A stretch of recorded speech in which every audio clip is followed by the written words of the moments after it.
Hello, welcome to this video. In this video I am going to discuss about the features of this template, which is very useful to transfer the data from Excel workbook to Outlook mail item. So before starting the automation, create a folder on your desktop and place this coding workbook into that folder. Along with this workbook, if you want to send any attachment through email, place these documents also in the same folder.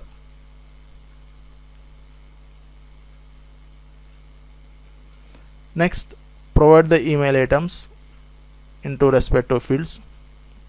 This is for to email, and this is for CC email, and this is for BCC email. These two are optional and this is mandatory. If you want to provide more than one email ID, concatenate two email IDs with the semicolon symbol. We can add a number of email IDs as per our requirement. After that, provide the subject in D2 cell and provide the name to whom this email is going to address. Whatever the name provided in E2 cell is going to append with the text which exists in I2 cell. Coming to column L, this is useful to insert the blank line. In the column M, user has to mention the document names which is going to attach to the mail item. So application defines the path based on its location where the coding workbook being placed. So it is adequate to provide the name of the document instead of mentioning entire path. Here I mentioned the name of the documents, and this one is the dynamic. We can add more number of attachments.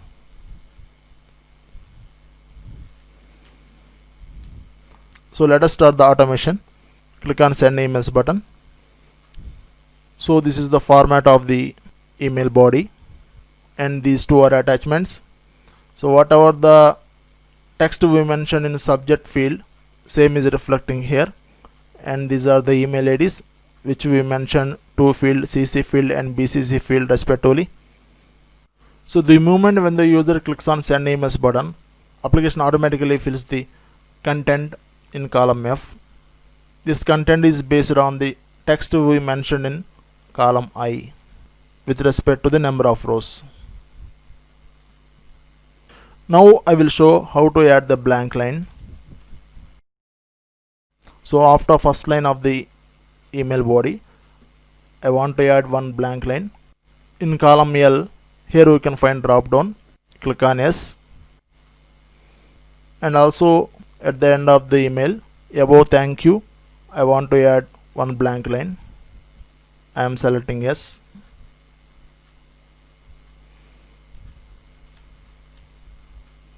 Click on send emails. Here we can find blank line added in place of second line and above thank you. Next I am going to apply bold property on the text.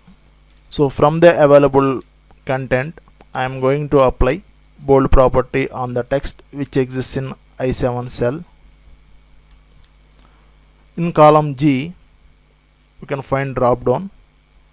From the available drop down, select bold attribute. Click on send emails. Here we can find text which exists in I7 cell being formatted with bold property. After completion of the process, application returns message as automation completed. Click on OK. Here I am going to add one more blank line. Next I am going to apply bullets for all the content which exists from I8 to I16.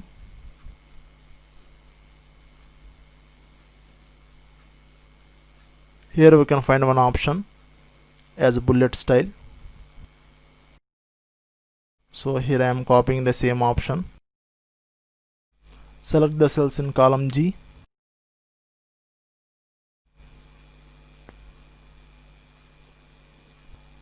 After completion of the selection, click on send emails button. Here we can find in the mail item bullets are inserted to the selected content. Next, I would like to show how to change the font color.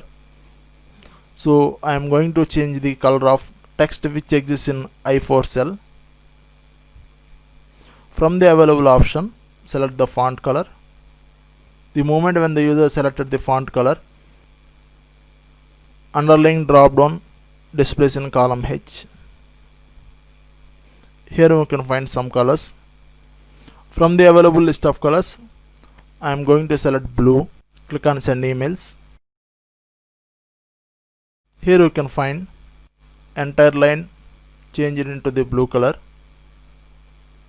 Right now I applied font color attribute on the entire text which exists in I4 cell. Instead of applying on entire content, I would like to apply some portion of the text. So here after I we can find two columns J and K. If these two columns are blank, font color attribute is going to apply whatever the text mentioned in I4 cell. So here from the I4 cell I am removing Monday onwards. Here I am placing. Now I placed Monday in J4 and onwards in K4. Click on the button. Here you can find font color of Monday text has been changed from black to blue. In this way we can apply the font attribute on the entire data or portion of the data. Now let us see how to underline a line. From the available options in column G, I am going to select underline.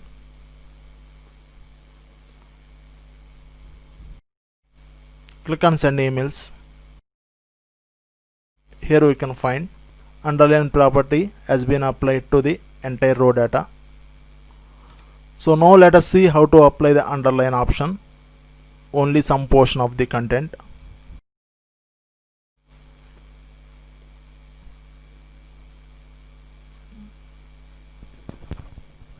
Now I divided the text into two parts and some portion of the text I placed in J5 cell. Let us see the output. Here we can find application underline the text which we mentioned in J5 cell. Now I am going to apply bold and underline two options at a time on a text. Here we can find one option bold and underline. Click on send emails. Here we can find the result bold and underline two options applied on the text.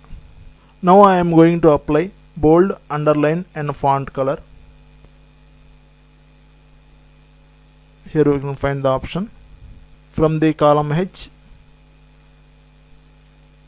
user has to select the font color.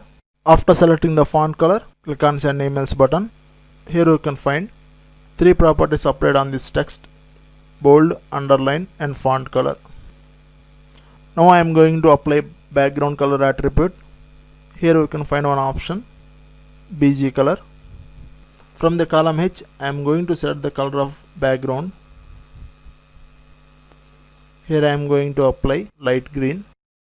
Click on send emails button. Here we can find BG color applied on this text. In this way we can apply different attributes on the body of email. So if the user wants to send the emails to the multiple people, you can add n number of email IDs. So after adding the required data into respective rows, click on send emails button. Application automatically sends the emails for each and every user individually by considering the name which you mentioned in column E. If we want to add more colors, here we can find from column U to column V. These are the color names and this is the code for the color. You can add more colors. This one is dynamic, so whenever any manipulation done by the user in column U and column V, automatically application recreates the name and updates the drop down in the column H. Hope this template is useful to everyone. Thanks for watching.